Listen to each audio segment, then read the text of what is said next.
Hello दोस्तों, आप सभी का स्वागत है बेरोजगार से सरकारी चैनल में। दोस्तों, इस चैनल में आप सबको पता है और जितने भी नए व्यूवर्स हैं, इस चैनल में हम लोग एक एग्ज़ाम को टारगेट कर रहे हैं, रेलवे ग्रुप डी 2025।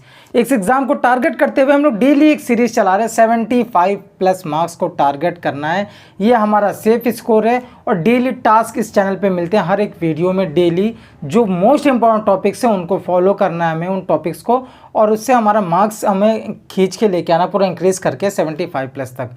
ये चीज़ें हम लोग इसमें क्लियर करते हुए चल रहे हैं और उन टॉपिक्स को कवर कर रहे हैं जो लेटेस्ट एग्ज़ाम रेलवे के हुए हैं, जो लेटेस्ट पैटर्न है, ट्रेंडिंग पैटर्न है, और जो ओल्ड पैटर्न है 18-19 का, उन सब के हिसाब से जिनका वेटेज एग्ज़ाम में सबसे ज़्यादा टॉपिक्स का, हर एक टॉपिक का 2-2 3-3 क्वेश्चन आपको एग्ज़ाम में देखने को मिलेगा। हर शिफ्ट में 1-2 ऐसा, या फिर रिपीट होता है बार बार, वैसे टॉपिक्स को कवर करते हुए चल रहे हैं। और आज आपने थंबनेल में सही चीज़ें देखी हैं, बिल्कुल चीज़ें क्लियर करना चाहूँगा। और नए व्यूवर्स को ये बताना चाहूँगा कि वीडियो का 50% जो स्टार्टिंग का पार्ट होता है, ये आप लोगों के लिए अपडेट से रिलेटेड होता है, या फिर आप जो स्टूडेंट्स की जितने भी डाउट्स या क्वेरी होती है कमेंट बॉक्स में, उनको मैं कवर करता हूँ स्टार्टिंग के 50% पार्ट में वीडियो के, और लास्ट में टास्क देता हूँ। फिर इससे अपडेट भी समझ सकते हो।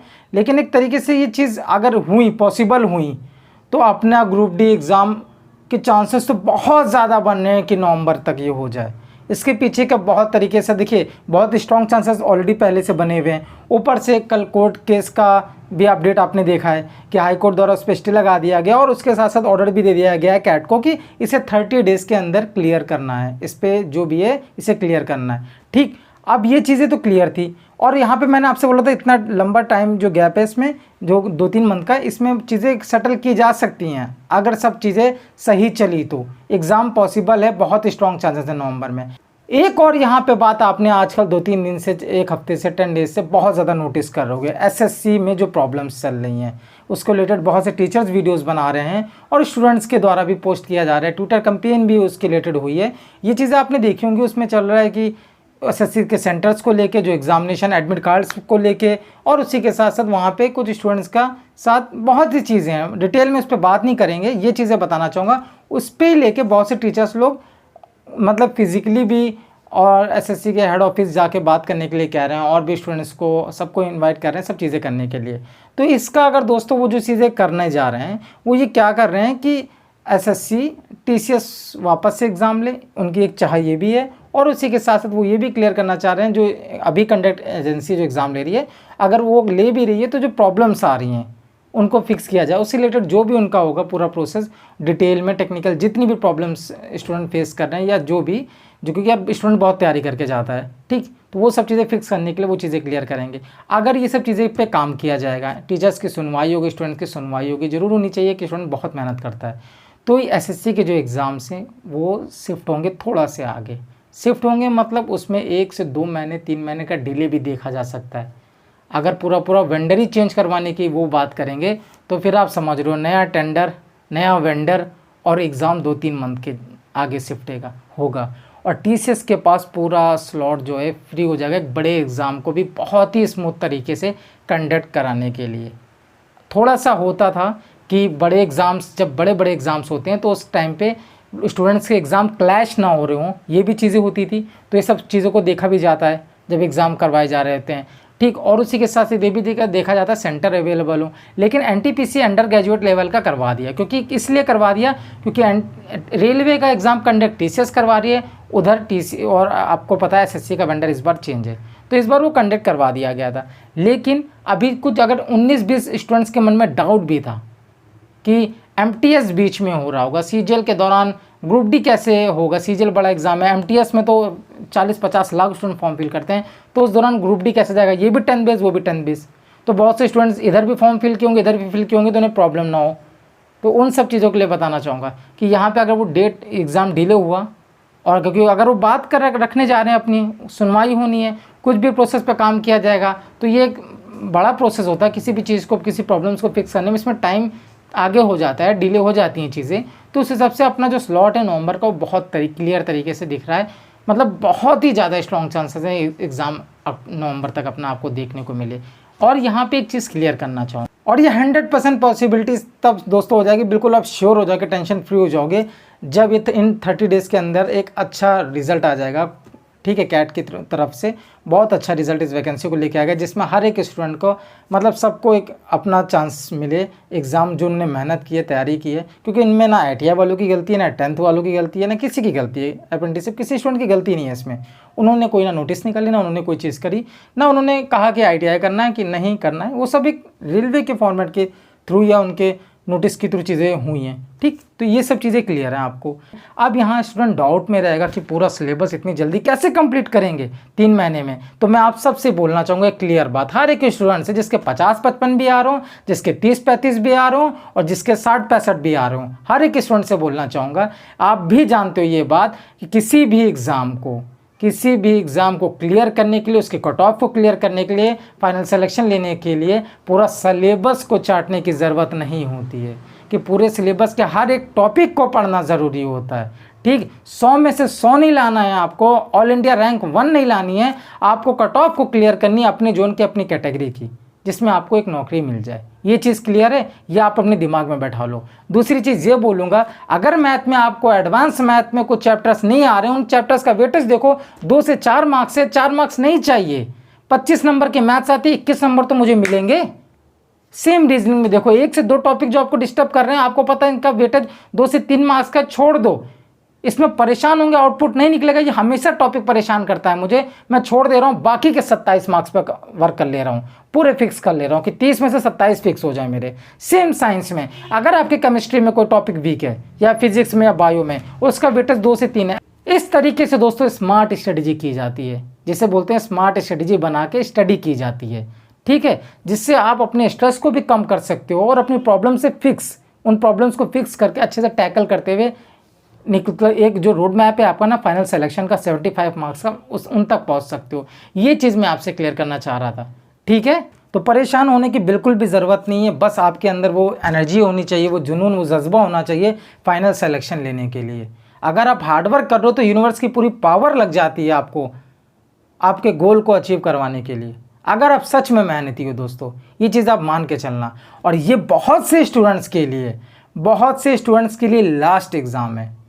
ठीक, उनकी किसी की एज ख़त्म हो रही है इसकी वजह से, और कुछ के लिए वर्चुअली ये एग्ज़ाम एक तरीके से लास्ट है, क्योंकि फैमिली की तरफ से उनको डेडलाइन मिल चुकी है कि भैया इस बार 2025 का यही एग्ज़ाम दे लो, ये क्लियर करो, उसके बाद 26 से अपना प्राइवेट नौकरी करना, या आपको खेती बाड़ी करनी, या शादी ब्याह करना, उसमें आप उसके बाद टाइम नहीं। ये चीज़ें क्लियर हैं। तो इसीलिए हर एक स्टूडेंट से कहना चाहूँगा, अगर आपने ठान लिया है अपने गोल को, एक तरीके से जो आपने डिसाइड कर लिया कि फाइनल सिलेक्शन लेना है, एक वैकेंसी अपनी जो एक सीट है उसको क्लियर करना है, 75+ मार्क्स लेके आने, इन सब चीज़ों को तरीके से आपने क्लियर, कोई इफ़ बट नहीं, कोई वैकेंसी नहीं, इधर कौन से दूसरे एग्ज़ाम, दूसरे डिपार्टमेंट, कुछ नहीं क्लियर, कोई फेस्टिवल आ रहा है, कोई आपके पार्टीज़ या दुनिया भर की चीज़ें इवेंट्स हो रहे हैं, उनमें सब चीज़ें किनारे, कोई वेब शो जो रील्स वगैरह स्क्रॉल करते हैं, इन सब में टाइम वेस्ट नहीं करना है, पूरा फोकस सिर्फ स्टडी पे करना है। इन सब तरीके से मैं आपको चीज़ें क्लियर करना चाहता हूँ, और अपनी हर एक वीडियो में मैं हर एक स्टूडेंट की बात करता हूँ, चाहे वो ITI हो, चाहे 10th का हो, चाहे वो अपना अप्रेंटिसशिप वाला हो, क्योंकि हर एक कैटेगरी के, हर एक जोन के स्टूडेंट्स में, जिस भी वो ITI से फॉर्म फिल करे हो, या फिर किसी कैटेगरी से फॉर्म फिल किए हो, या फिर वो आप किसी भी जोन से फॉर्म फिल किए हो, चाहे अप्रेंटिसशिप वाले, 10th वाले, सब में इतना नंबर्स है, हर सीट पे इतना कंपटीशन है, सिलेक्शन बिना मेहनत के नहीं मिलता है। और हर वीडियो में पूरी कोशिश रहती है हर दिन आप चार्ज रहो। मेरी वीडियो अगर आपने लास्ट तक ज़रूर देखी हो तो किसी ना किसी एक वर्ड से आपको एक ऐसा मोटिवेशन मिले, एक ऐसी किक मिले जो टेम्परेरी ना हो कि 2 दिन के बाद आप फिर से डिमोलाइज होने लगो, या एनर्जी लो फील करने लगो, या फिर से भटक जाओ इस सोशल मीडिया की दुनिया में। फिर मैं यही चाहता हूँ कि मैं इस एग्ज़ाम को टारगेट करूँ, अपना गोल मत भूलूँ। तो दोस्तों ये चीज़ आज क्लियर करना चाह रहा था मैं, चांसेस बहुत स्ट्रांग बनते जा रहे हैं नवंबर तक के लिए। तो दोस्तों आज बात करते हैं अपने डे 13 के टास्क की।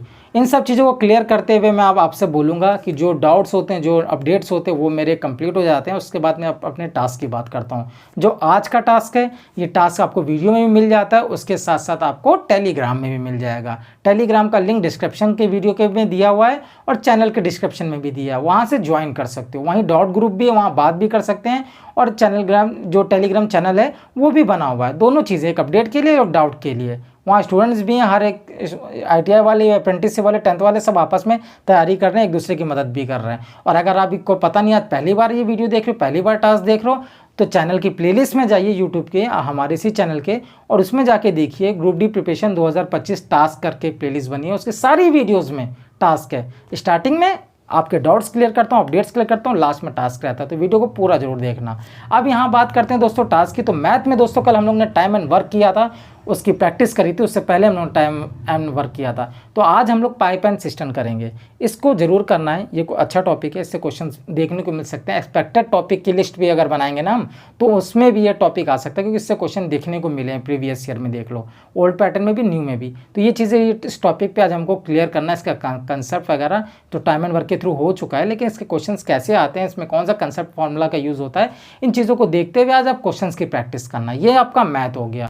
और रीजनिंग में दोस्तों हमारा है सीटिंग अरेंजमेंट। कोशिश करिएगा सर्कल पे ज़्यादा काम करने की, ठीक है। अब स्क्वायर वाला और वो सब चीज़ें जो सीटिंग अरेंजमेंट अलग है, आमने सामने वो चीज़ें अलग हैं, लेकिन आपको कोशिश करना सर्कल के अच्छे अच्छे क्वेश्चन बनाइए। सर्कल में एक वृत्त में इतने लोग बैठे हैं, 6-7 लोग, 8 लोग, जितने ट्रेंडिंग टॉपिक्स जो आए हैं, अभी लेटेस्ट एग्जाम में ट्रेंडिंग पैटर्न आया है, जितने जितने लोग बैठाल के सीटिंग अरेंजमेंट में आए हैं, उनको दिमाग में रखते हुए इस तरह के क्वेश्चन से प्रैक्टिस करिएगा। और कोशिश करिएगा कि स्टार्टिंग में तो आप इजीली अपनी एक्यूरेसी पे काम करो, फिर स्पीड पे आना। अगर पहले से स्पीड पे आओगे तो एक्यूरेसी नहीं बन पाएगी, ये चीज़ क्लियर करके चलनी है। और साइंस में आज हम लोग बात करेंगे, हम लोगों ने कल force and law of motion clear कर लिया था। आज हम बात करेंगे फिजिक्स में, जो हम जिस टॉपिक को हमारा टास्क है वो साइंस का, वो कवर करेंगे ग्रेविटेशन। इस टॉपिक को आज आपको कवर करना है, इसका कंसेप्ट क्लियर करना है, इसकी थ्योरी को अच्छे से समझना है, फिर इसके नोट्स भी बनाने हैं। नोट्स हर एक टॉपिक के बनाना ज़रूरी है। लास्ट टाइम पे आप पूरा क्लासेस पे देख के रिवीजन नहीं कर पाओगे, मैं बीच बीच में रिवीजन आपका करवाता रहता हूँ, PYQ बनवाता रहता हूँ,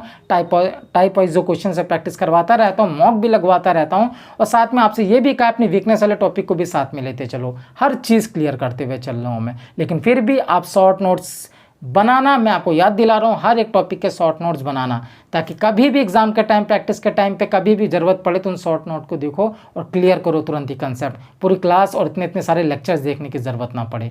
ये दोस्तों क्लियर हो गया है। तो दोस्तों आशा करता हूँ आप सब पूरी तरीके से अपने एक गोल, अपना एक जो टारगेट है उस पर पूरा ध्यान, उसके लिए, उसको पाने के लिए, उसको अचीव करने के लिए पूरी मेहनत डेली करते रहोगे, बिल्कुल मोटिवेट रहोगे, चार्ज फील करोगे। और ये दोस्तों ये चीज़ क्लियर होनी चाहिए आपके अंदर। जाते जाते एक बात और बोलना चाहूँगा दोस्तों, इतनी मेहनत आपके लिए मैं कर रहा हूँ, इस फैन वैन में बंद करवा के, गर्मी में पसीने बहा बहा के, एक चीज़ के लिए, इस चीज़ के लिए आपके लिए दिन रात मेहनत कर रहा हूँ, फ्री में कुछ भी आपसे नहीं चाहता हूँ। ना ही आपसे बार बार कहता हूँ कि दोस्तों चैनल को सब्सक्राइब करो, आप वीडियोस को देख लो, जना बार बार कहता हूँ कि लाइक करते रहो, ये करो वो करो, इतना नहीं। डेली मेहनत कर रहा हूँ, डेली आपसे, बस आप मेरे लिए इतना कर दो। आपसे सिर्फ ये मांग रहा हूँ, अपना दोस्त समझ के, अपना छोटा भाई, अपना बड़ा भाई समझ के, कि प्लीज़ यार मेहनत कर लो प्लीज़। क्योंकि आप एक भर्ती अगर आपके हाथ से जाती है ना, दूसरी आती है, फिर फॉर्म फिल करना, फिर उसका एग्ज़ाम, फिर उसका जॉइनिंग प्रोसेस में 1.5-2 साल, मतलब बहुत लंबा टाइम लग जाता है। कि अगर 1-2 बार आप फेलियर खाए हो ना, एग्ज़ाम नहीं क्लियर हुआ, पीछे पलट के अगर देखोगे आप, तो फिर आप देखोगे ज़िंदगी 4-5 साल निकल चुके होते हैं। क्या ज़माना था, जो साथ के लोग थे वो कहाँ पहुँच गए, हम तैयारी कर रहे हैं। लेकिन फ़र्क हम में इतना है कि वो जो लोग थे उन्होंने मकान बनाया तो उनका जल्दी मकान बन गया, हम महल बना रहे हैं। मतलब तैयारी करके सरकारी नौकर बनेंगे ना, तो पूरी लाइफ स्टाइल चेंज तो हो जाएगी, भले ही छोटा ग्रेड पे, लेकिन शुरुआत है हम लोग की। सेलेक्ट होने के बाद हम कहाँ कहाँ जाएंगे।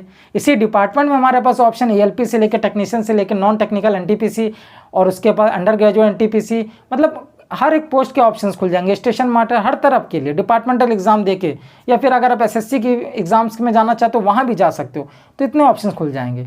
तो बस टाइम लग रहा है, हम लोग को मेहनत कर रहे हैं, बस इससे मेहनत से पीछे नहीं हटना है। जय हिंद, जय भारत।